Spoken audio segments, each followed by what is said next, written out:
গতকালকে হঠাৎ পেঁয়াজের দাম বেড়ে গেল, প্রায় কম না, প্রায় 40 টাকা 45 টাকার মতো দাম বেড়ে গেল। আজকে আবার দেখলেন একটু দাম কমে গেছে। এই যে কারসাজিগুলি, এই কারসাজিগুলি করে কৃষকদেরও যেমন ঠকানো হচ্ছে, ভোক্তাদেরও আরো বেশি ঠকানো হচ্ছে।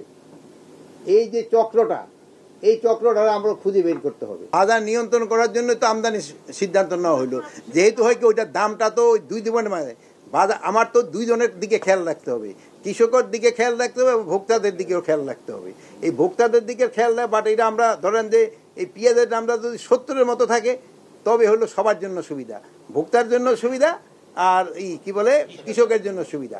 এখন এটা যে বেশি দাম বেড়ে যায় সেই সময় হলো ভোক্তার জন্য অসুবিধা, কৃষকের জন্য সুবিধা। বাট আমার হলো একটা ব্যালেন্স রাখতে হবে, কোন জায়গায় গেলে দুজনের সুবিধাটা পায়। সারের ক্ষেত্রে সারের কিন্তু মজুদের কোনো অভাব নেই, তবে আমরা কিছু কিছু ক্ষেত্রে মানে নিরুৎসাহিত করতে চাচ্ছি তামাক উৎপাদনটা।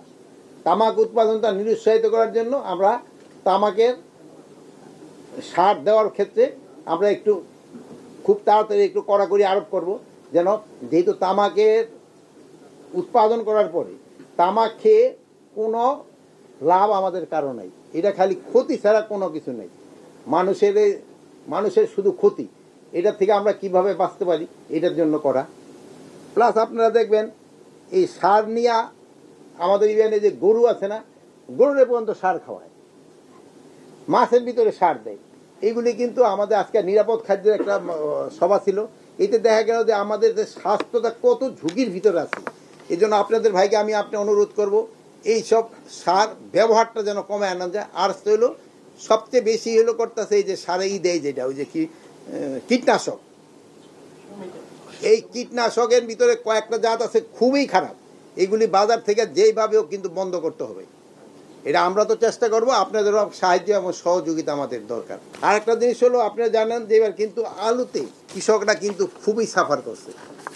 আমরা আলু চাষিদের আমরা একটা ভর্তুকি দেওয়ার চিন্তা ভাবনা আছে, যেহেতু আলু এই নতুন আলু যদিও কিছু কিছু আসছে, বাট নতুন আলুটা প্রায় 15 দিনের মতো লেট হবে। এর ভিতরে যদি আল্লাহ আল্লাহ করে পুরান আলুটা চলে যায় সবচেয়ে ভালো। প্লাস আমরা ওই নভেম্বরের ভিতরে ইনফ্যাক্ট সেরা খালি করতে চাই, কিন্তু কোল্ড স্টোরগুলি, কিন্তু আমরা বলছি না, এবার ডিসেম্বর পর্যন্ত তাদের রাখতে হবে। এই আলুটা ডিসেম্বর পর্যন্ত রাখা যেন কৃষক অন্তত তার আলুটা পুরা বিক্রি করতে পারে।